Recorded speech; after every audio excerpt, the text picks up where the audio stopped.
So Becca, many years ago, I was driving home from work and I had a terrible day. I don't remember why, but I was just cheesed off. Uh-huh. I was like white knuckling my steering wheel, still angry from whatever had happened. As I was driving, I saw a colleague of mine from work walking to the train to go home. Uh-huh. And he was just kind of sauntering down the street. Mm-hmm. And I noticed that he was carrying a book, like as if it were a lunchbox almost. Like he was very casually holding this book at his side. And he had nothing else, not a bag or a backpack or anything. And I remember looking at him and thinking, oh man, he has it figured out. Like, what is wrong with me that's not how I'm behaving now that my workday is over? He has it figured out because he's holding a book? Well, the interpretation I had of what was going to happen to him next is that he had left work, his workday was over, and he was going to get on the train and read his book and go home and, make dinner, do whatever he did in his evening routine. It just somehow came naturally to him to leave the office and begin the process of not being at work. In a technical sense, I could do whatever I wanted with my leisure time once I'd left work, but there was something preventing me from really having control over that time. Welcome to How to Keep Time. I'm Becca Rashid, co-host and producer of the show. And I'm Ian Bogost, co-host and contributing writer at The Atlantic. So, Ian, your book story makes me think of how many of us can't leave our work at the door. Mm-hmm. And there's this specific dread when you feel like your entire day and weeks and potentially your life will be expended at work. Yeah. I wanted to quickly play this clip for you of a young woman I saw on social media, Ian, talking about how all her hours a day are expended at work, and she's talking about her very first 9-to-5 job. She's sitting on the couch, she's in her sweats, and she starts tearing up a bit while talking about it. And I know it could be worse. I know I could be working longer, but I literally get off, it's pitch black. I don't have energy. How do you have friends? How do you have time for dating? I don't have time for anything. And I'm so stressed out. But am I so dramatic? It's fine. Oh, wow. I mean, yeah, she's got it, doesn't she? I really empathize with this girl. I'm in a very different life stage, but the situation this young woman is describing, it's not really new. And it's not really confined to her generation either. It's just she's got these fresh eyes on it, Right.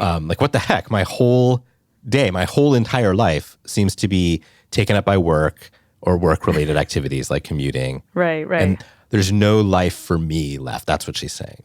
Right. And the obvious first solution would be working less and winning more time back for yourself.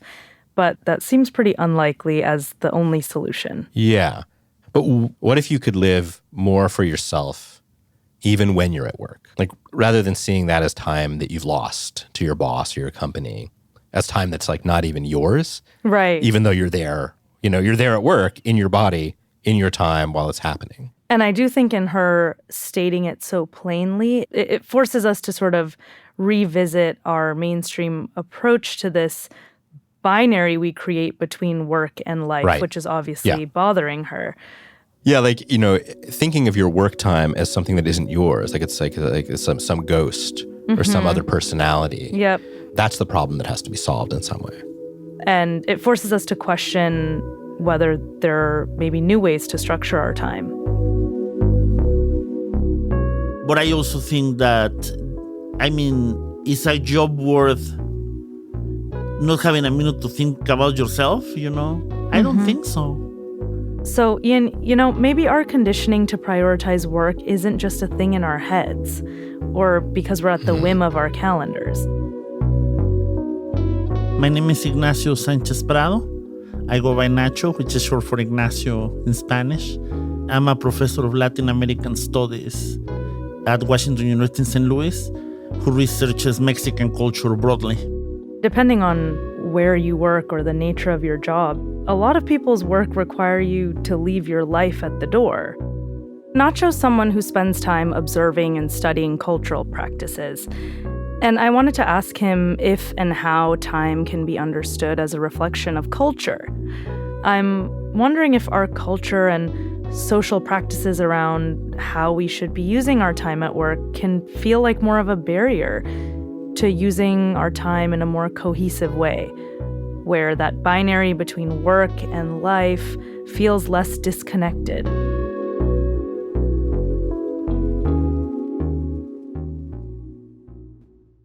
I think that what was surprising actually is that in the United States, people work for working.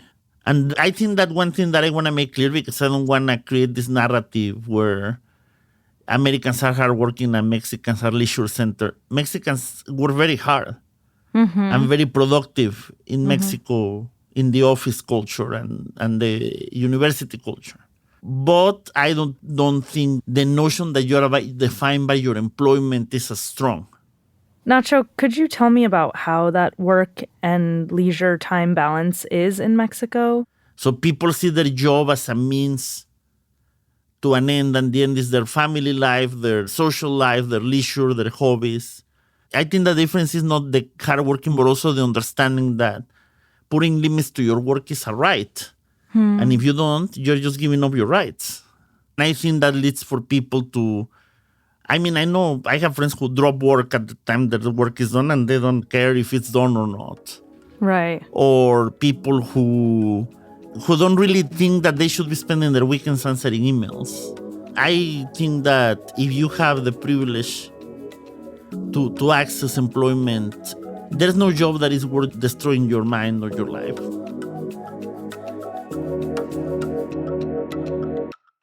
My mom didn't know how to cook because she works 6 days a week all day. She comes home, she's not going to cook. But we will go together to an eatery and eat together. Yes. Traditional Mexican places are not necessarily designed for expeditious eating. When I came to the US, it's the first time I saw a restaurant telling you that you have the table for a maximum amount of time. Right. You have the timed reservation. Seen before. Yeah. Yes. We have reservations, but nobody tells you have to leave at 11:30, right? Yeah, right. You leave when you want or when they close. But nobody's going to come and time you whether you're using the table too much. Right. There's a word in Spanish called sobremesa, and it's sort of the after-dinner conversation. Ah. And that is so much of a social practice that there's a word for it. And it's called over table, right? So it means that it's right after eating on the table. It is expected that you will linger and continue a conversation rather than just get up, pack up and leave. Right. What's the rush? What's the hurry? Yeah, exactly. Yes. Where in the US, it feels like even our productive approach to work is also when we're eating.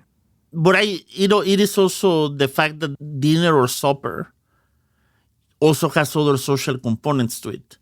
So it is common that people would go from work, maybe to meet their family, their children, maybe to meet their friends. Right. But I also think that the culture is a little bit more gregarious. That motivates people, even in workspaces, to socialize.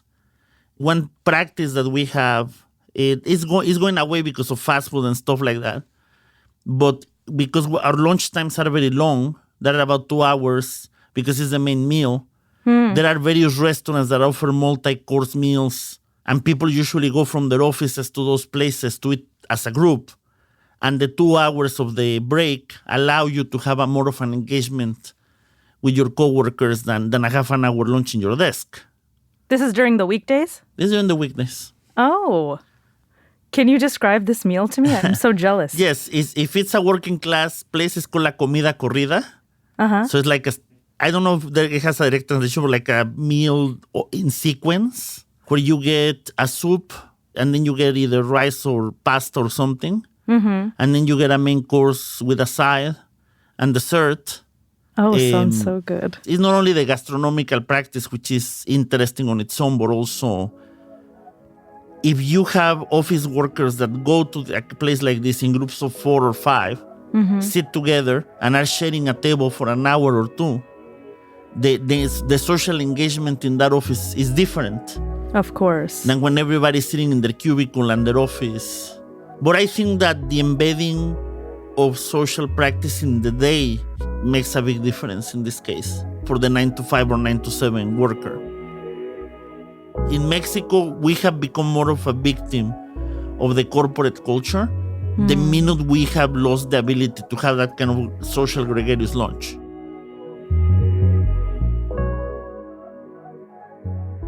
Oh my gosh, Becca, I just had yesterday a supposedly social gregarious lunch with a friend in from out of town. And the whole time we were still like looking at our watches. I was like, oh, you want to make sure you get back for your meeting. And I was checking to make sure I wasn't going to be late. So it's really difficult. We're still at work even when we take the time to eat that way.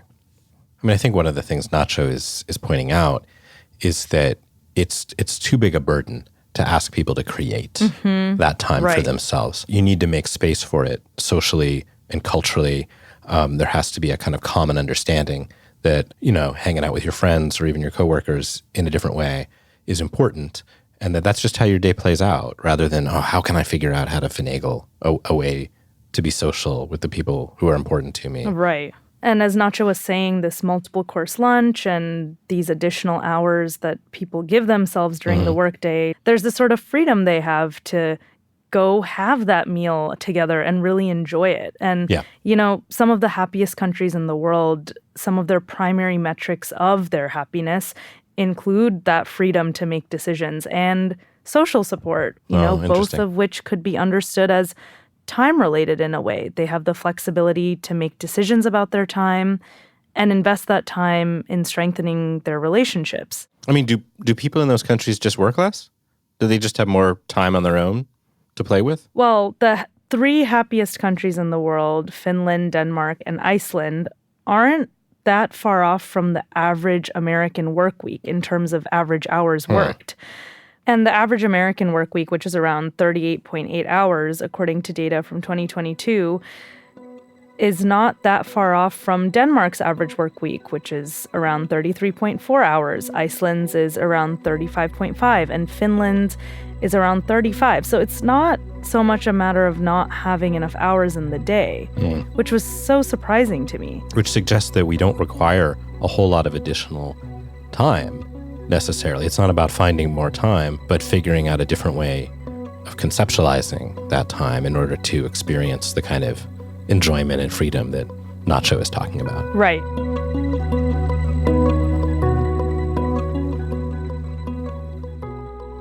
What I find worrisome, and I see it in my students sometimes, is that sometimes you ask people what enriches you, and they don't have an answer to that question.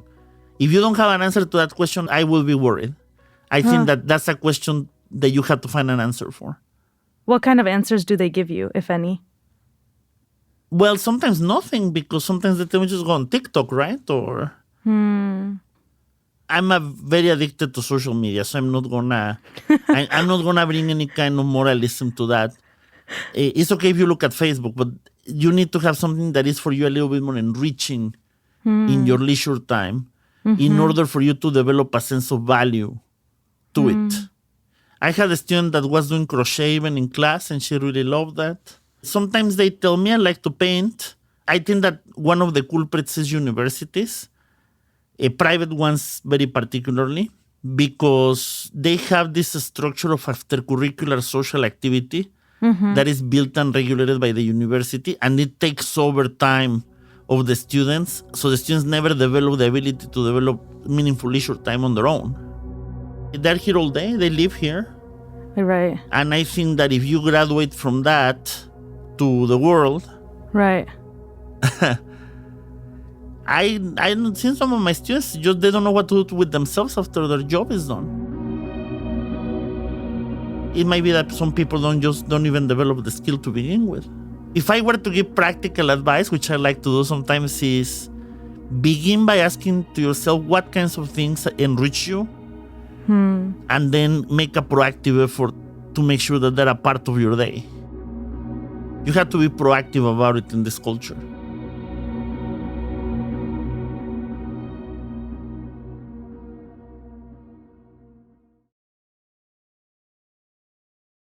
So, Becca, according to the Centers for Disease Control and Prevention, Americans have more than 5 hours of free leisure time per day. Wow. Do you feel like you have 5? It does not feel like 5 for sure, but I believe it. It doesn't feel like 5 to me either. Right. And, I think the reason it doesn't is because we don't know what to do with those 5 hours of time or however much of it we have. And so it just kind of evaporates into little pieces. Instead of using it well, it just vanishes between our fingers. It makes me wonder, I mean, this is kind of an impossible question to answer, but it only makes sense to talk about leisure time once you have work time to compare it to. Right. And so back before people had leisure is essentially an invention of the Industrial Revolution. So, when you would have been a peasant working the land and your whole day's worth of time was just taken up with subsistence from dawn to dusk, and then you couldn't do anything anyway because it was dark, at least you kind of knew maybe why you were doing the things that you were doing hour to hour. Less of your time would vanish because you had so little of it to start with, and also because you were making use of all of it. So you almost would prefer to know what you were going to be doing at every hour? Is there like a decision-making component there that makes it harder to know, like, okay, if this is my free time and I just finished my work time, how do I make the decision about what to do now that it's all mine? I can use it however I want. That's exactly it. That's exactly it, Becca. That okay, I'm at work. Oh, and now I'm not at work anymore. And so now I have to figure out what that means. Right. Now I'm using my time for myself, and I'm not at work, so I really have to make good on the leisure time that I have. And then by the time I've figured out what I want to do, I've burned through half of it and don't have it anymore.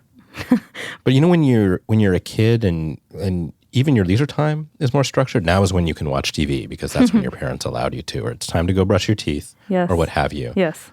Something about that phase of life feels a little better, doesn't it? In my memory anyway, because you know what's happening next and why. Yeah, it sounds to me, Ian, like having that authority figure telling you how you should be using your time is helpful in a way.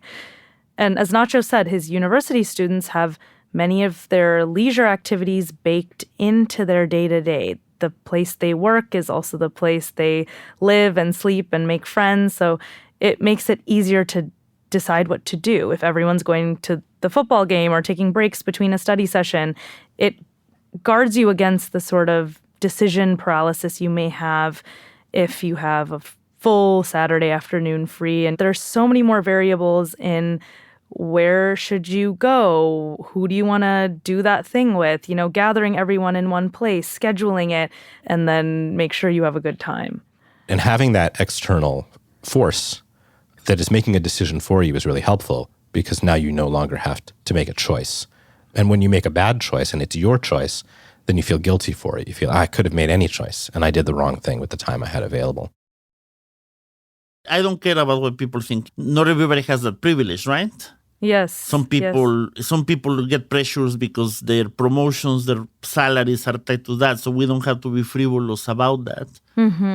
But I also think that, is a job worth not having a minute to think about yourself, I don't think so. How do you think someone who doesn't have that flexibility in their schedule could incorporate some of these practices in their life?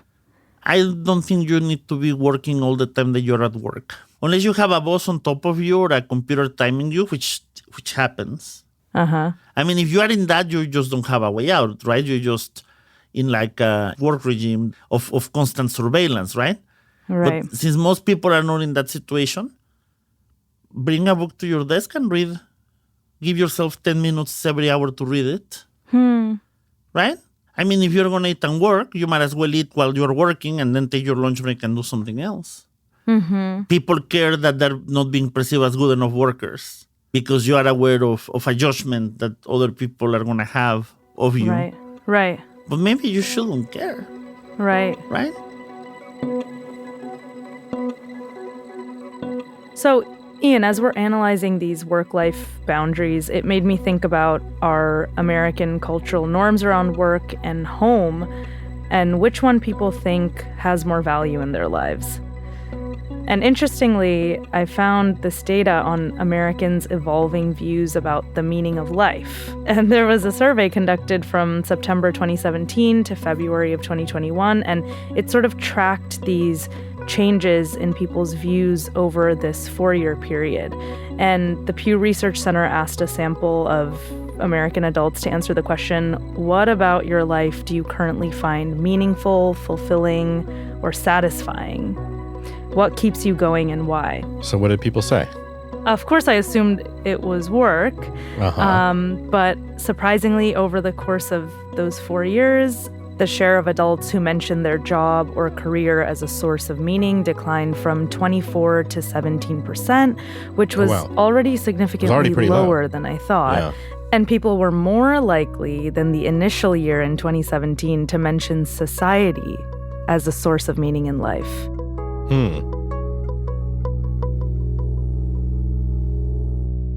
Yeah, Beck, it almost sounds like we've been faking ourselves out. A little bit. Like we believe that everyone else believes that work is where we should derive satisfaction. Right. But in fact, very few of us in America seem to think that that's really the case. And instead, we want to find it in one another rather than in our workplaces.